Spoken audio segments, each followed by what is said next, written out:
Let me start with politics.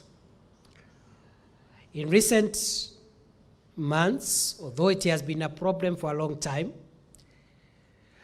politicians who have political grievances want to incite the public and use the constitutional provisions that are so clear and unambiguous. They use those provisions in a warped manner to imply that the fundamental rights and freedoms include the right to kill, torture,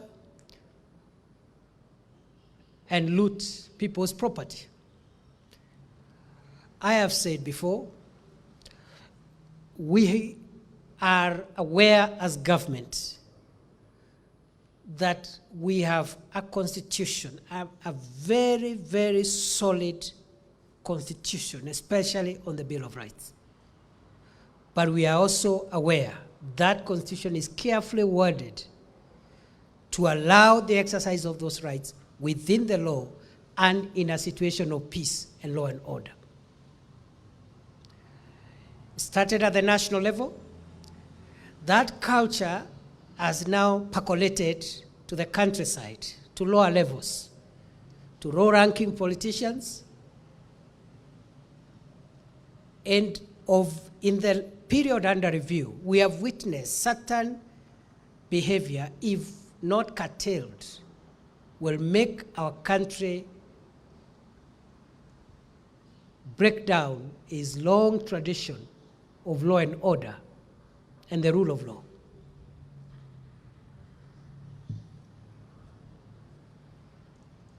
Last month,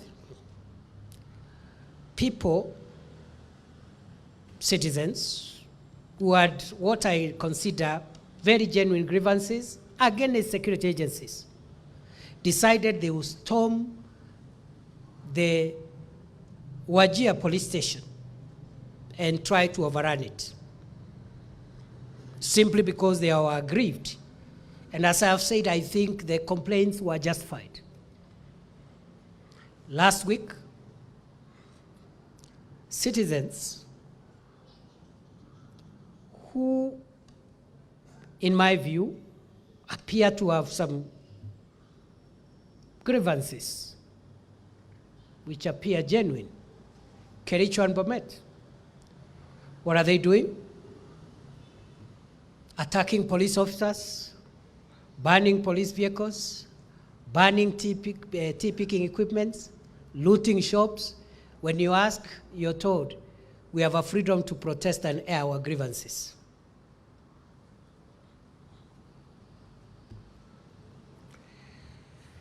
I have just returned from Isibania, where over the weekend, last weekend, a group of hundreds of heavily armed civilians carrying crude weapons, including stones, axes, and all manner of crude weapons, stormed Isebania police station. Again, on the basis of what appeared to be very genuine grievances. Highly organized, highly facilitated group of civilians and citizens attacked a police station, attempted to overrun the police station, attempted to break into the armory and steal firearms, attempted to free persons who were in lawful custody. I am from that border town now this morning, and I have made it very clear that first we will take accountability as security agencies that when we do not deliver our services or some of our officers are engaged in corruption or they are engaged in harassing wananchi, we are going to take action against those officers. And I have said to the community there and all other affected areas where these grievances are emerging, I have said this government will side with the public, even when public officers appear to have violated their oath of office and broken the law. We will side with the public. And we are willing, the government will part ways with any public officer who misuses their authority for the sake of our country. And going forward, it will not be enough to transfer public officers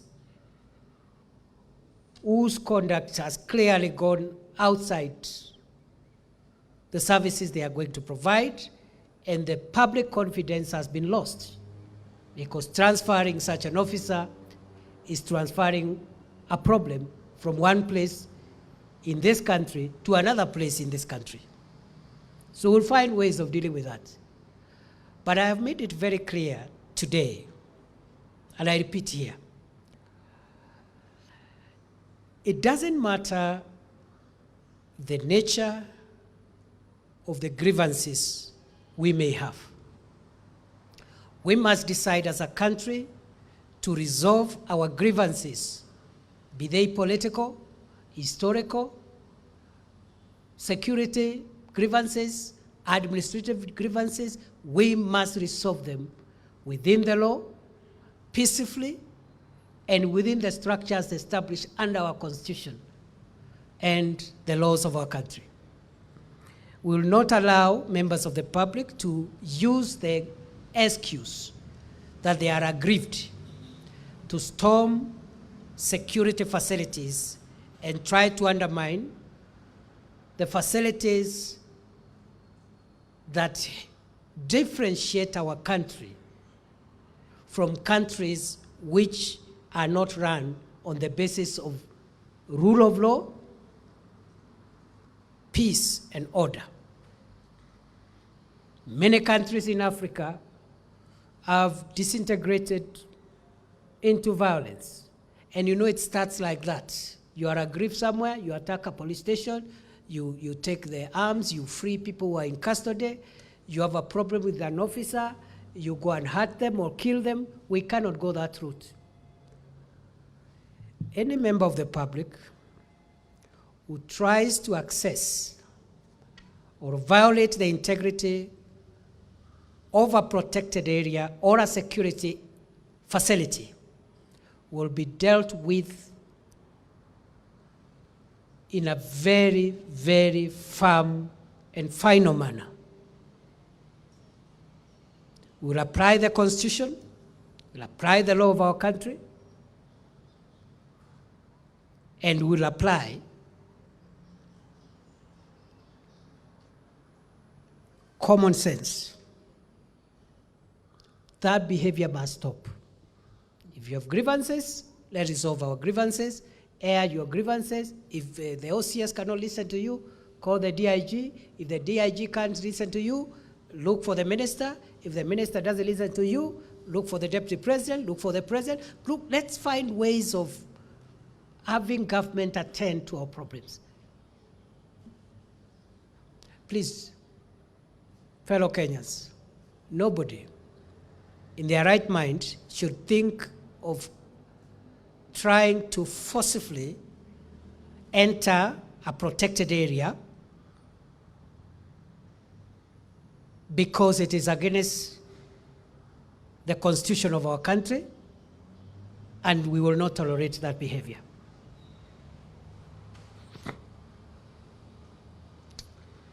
During the period under review, we have also established, we have perhaps a final priority area of our national security, and that is climate change, which appears an environmental issue.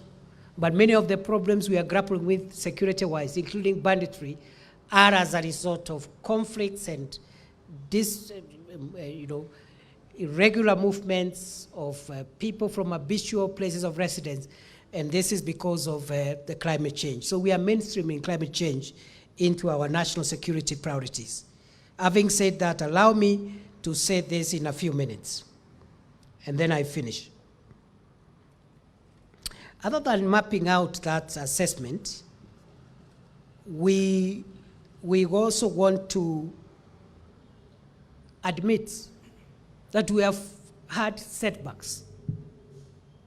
Even as we try to reduce the incidence of crime, deal with banditry, the fight against terror, illicit drugs, violent extremism, but we have also had setbacks.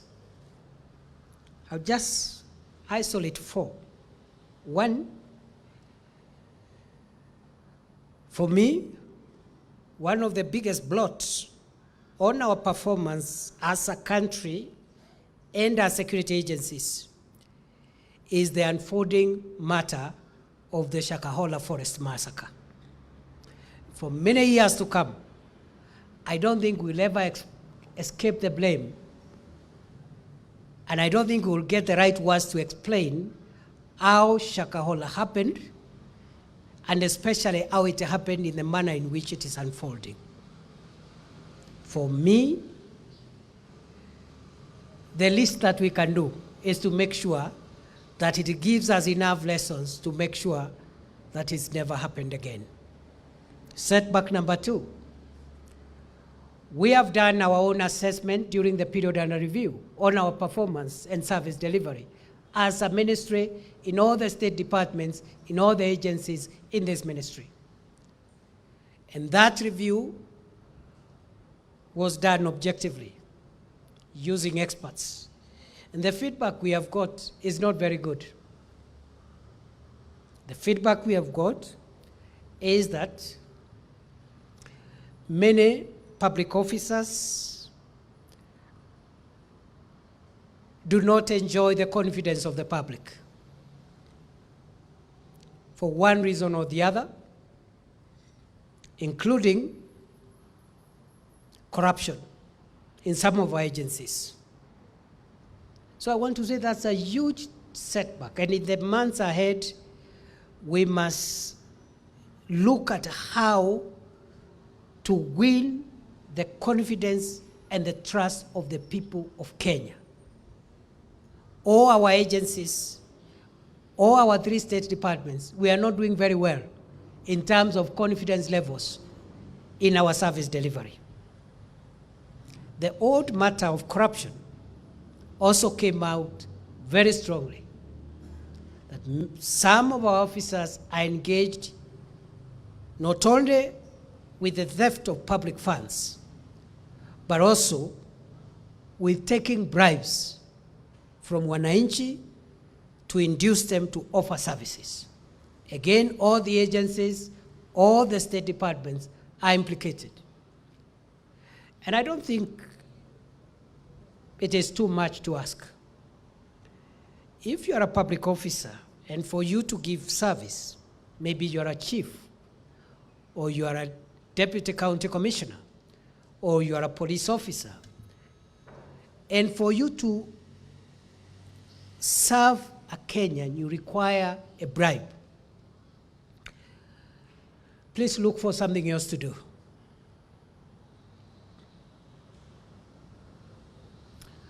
Because, truth be told, we are not looking very good.